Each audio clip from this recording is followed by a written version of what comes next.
May naman.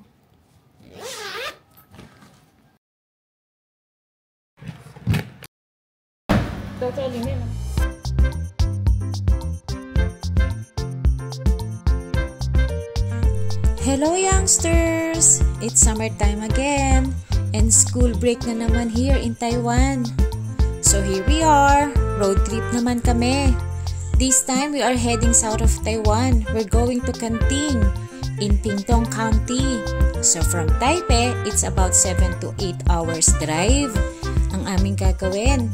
So sleep muna ang mga girls sa biyahe. Bahala na si Mr. Yang sa Manibela.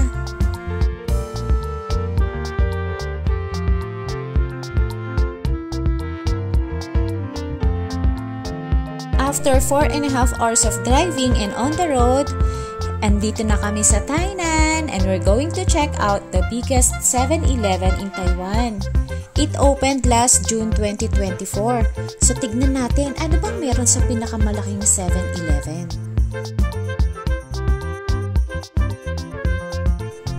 Nako, ang laki nga.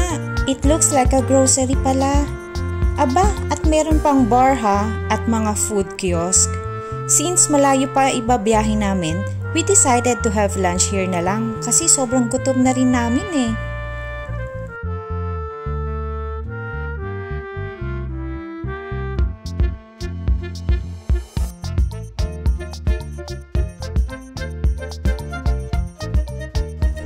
After lunch, back to the road na naman ulit kami.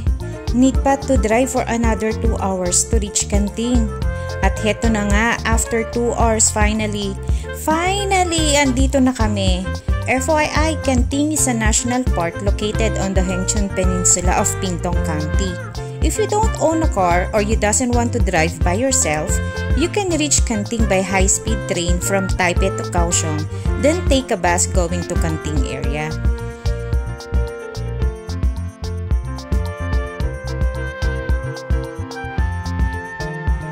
So if you're from the Philippines, Cebu Pacific just launched a direct flight to Kaohsiung from Manila.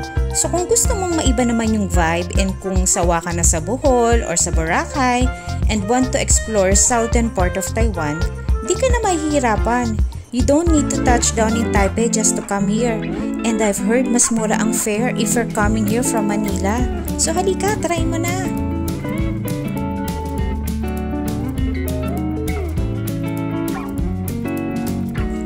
Pagod kami sa biyahe, 8 hours ba naman? But when we saw the water, grabe na-excite kaming bigla. Although I think kahit hindi naman kami mag-swim sa beach, because of these two na kasama ko, makakita lang kami ng beach, okay na sa amin. Maiba lang pa sa pakiramdam.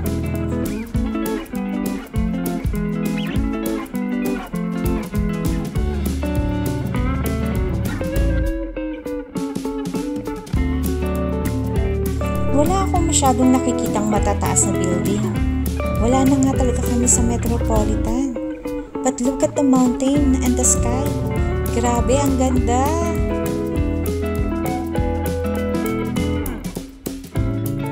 But before we go to the hotel, daan muna kami dito to check out the deer park. At gusto daw makita ni Hailey at mag-feed ng animals. The ticket price is 200 for adults and may discount for senior and students. So don't forget to bring your IDs.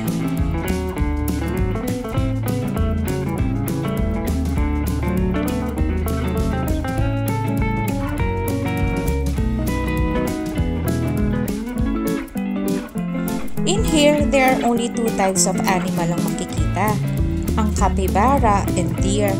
Capybara is originally from South America and classified as rodents. Mukha siyang malaking daga. So parang hindi ko tinry hawakan eh. And as general rule with petting capybara, you can only touch the back and throat niya. But don't touch the side of the mouth daw. Iisipin nila na gusto mo silang pakainin. It might bite you. Matalas pa naman ang ngipin nila. So beware kayo ha. You can have a close encounter with them for 15 minutes lang. Yung grass is slippery na. But I don't know why hindi kami binigyan. Kaya ayan, picture-picture na lang naging ending namin.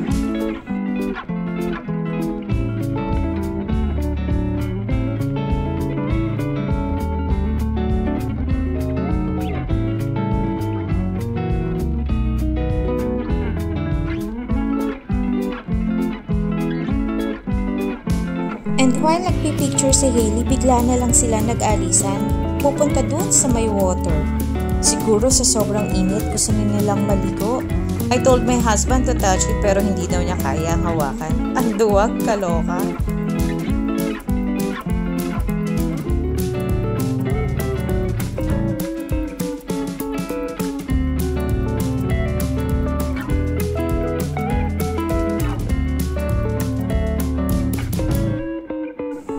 Ang cute nila, no? Actually, para silang isang kulto. Nag-i-emit sila ng sound. So it looks like nag-uusap sila. Parang meron din silang leadership and mukhang yung isang yun, yung malaki, ang kanilang leader. Look at the others, oh. Nakatingin lang habang nakapila. Ang galing, no?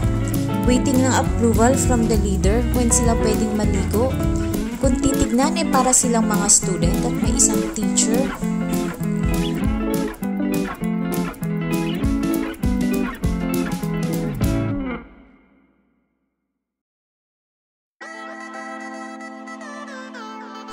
Itong isa mukhang nagpapaalam sa leader kung pwede siya pumunta sa water and waiting for the leader na mag-agree. Ayun, gusto naman pala niya mag-jerks kasi, kaya ganun. Ang galing talaga, no? And on the other side ay yung mga deer or usa.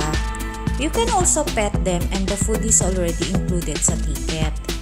You can also go inside the cage para mahawakan mo sila. And as a general rule for petting them, don't touch yung kanilang sungay kasi masyadong sensitive. At baka daw sipain ka. At alam nila yung food nila, so wag mong ilalagay sa ibabaw ng ulo mo at baka tumalon at masipa ka sa mukha.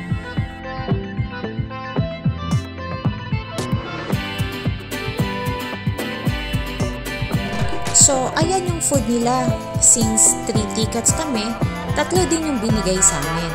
Pero hindi na ako nagpakain. I-video ko na lang sila.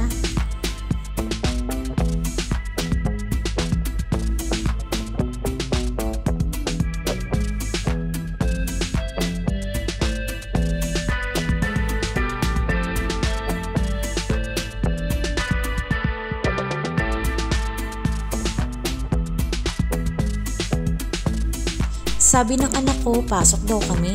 Ang ending, parang ako lang ata pumasok at hinayaan ako mag-isa. Talaga nga naman. Natakot kasi sila, baka daw sila talunan ng deer. Basta sabi ng caretaker, huwag ka din daw sisigaw ng malakas para hindi sila magulat at magtakbuhan. So para iwas disgrasya, nag-video na lang ako sa malayo.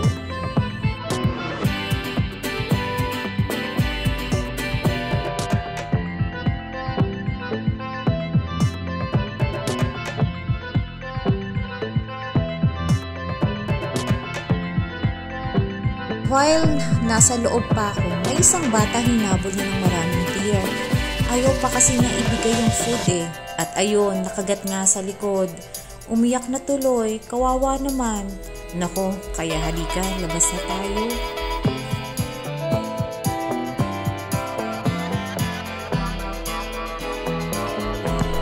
Before we go, ice cream muna kami. Meron discount pag bumili ka. Since super init, nako, need talaga magpalamig.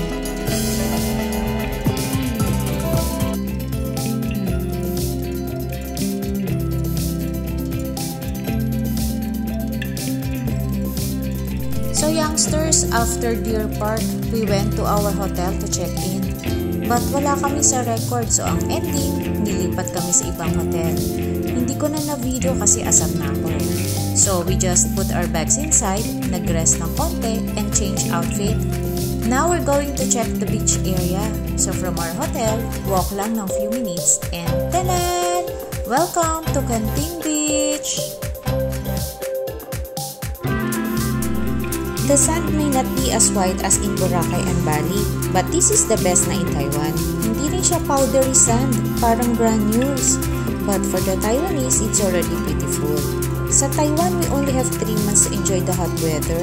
Kaya heto, marami ang nagta-travel from Taipei to South just to enjoy the beach.